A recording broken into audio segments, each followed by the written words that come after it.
1,000 करोड़ रुपए का 88 योजनाओं का सौगात देंगे मिल्की को लेकर। देखिए, माननीय मुख्यमंत्री जी के पास केवल एक ही जिम्मेदारी सौंपी गई।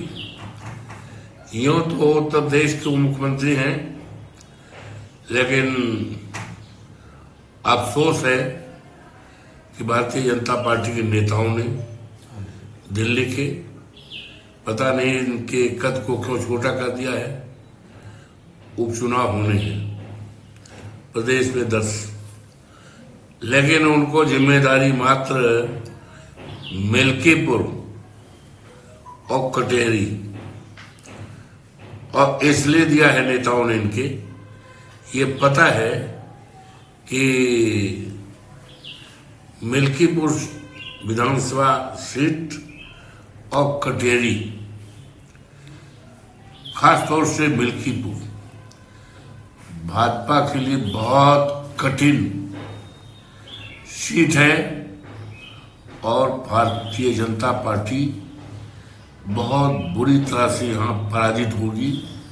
समाजवादी पार्टी बहुत बड़े वोट से जीतकर एक इतिहास, जिस तरह से जनपद अयोध्या की 54 फैजाबाद सीट को, लोकसभा की सीट को समाजवादी पार्टी इंडिया गठबंधन ने जीतकर पूरे देश और दुनिया में एक कीर्तिमान स्थापित किया है, उसी तरह ये मिल्कीपुर सीट समाजवादी पार्टी जीत करके पूरे देश और दुनिया में इस बात का संदेशा देगी कि भारतीय जनता पार्टी का वजूद माननीय योगी जी के नेतृत्व में यहाँ समाप्त हो गया है।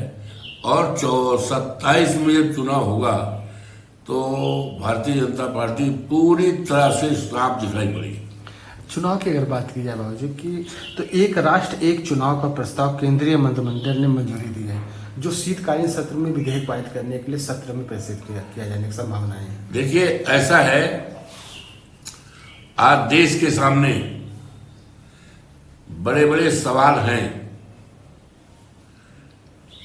उसकी तरफ भारतीय जनता पार्टी की सरकार का कोई ध्यान नहीं। बड़े सवाल हैं,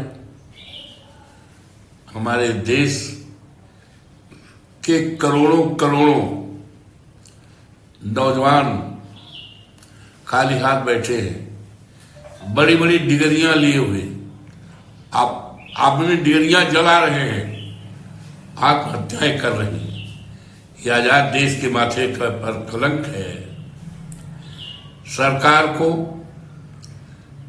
हमारे देश के जो करोड़ों करोड़ों पढ़े लिखे नौजवान हैं, जो हमारे देश की सबसे बड़ी अमानत है, हमारे देश की सबसे बड़ी दौलत है।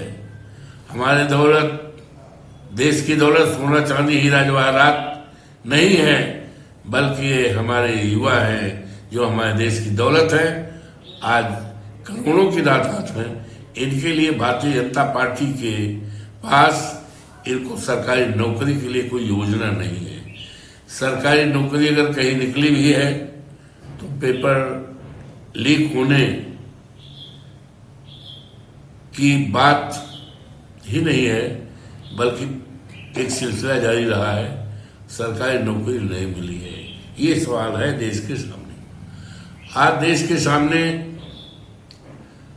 महंगाई का सवाल है। आज देश के सामने बाबा साहब भीमराव अंबेडकर के संविधान को बचाने का सवाल है, आरक्षण का सवाल है, जातीय जनगणना का सवाल देश के सामने, जिससे देश के सभी सम्मानित नागरिकों को बाबा साहब भीमराव अंबेडकर ने जो उनको फंडामेंटल राइट्स दिए हैं, मूलाधिकार दिया है, उसको पा सके। ये तमाम सवाल है।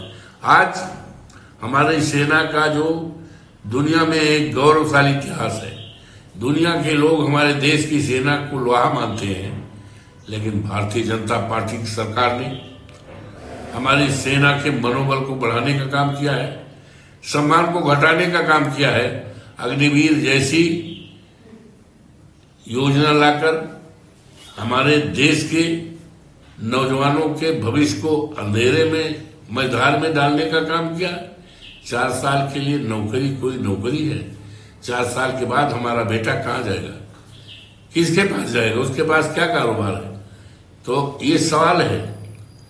आज चीन ने हमारे देश की धरती पर जिस तरह से कब्जा किया है दुशासिक रूप से, हमारे सामने ये सवाल होना चाहिए। तो तमाम ऐसे सवाल हैं जो ज्वलंत हैं और जनता से जुड़े सवाल हैं। इन सवालों से भारतीय जनता पार्टी मुंह मोड़ने के लिए, अपनी नाकामयाबी छिपाने के लिए इन्होंने ये एक देश एक चुनाव का ये सगुफा छोड़ा है। ये लोकतंत्र में, लोकतांत्रिक देश में संभव नहीं है, ना संभव होगा।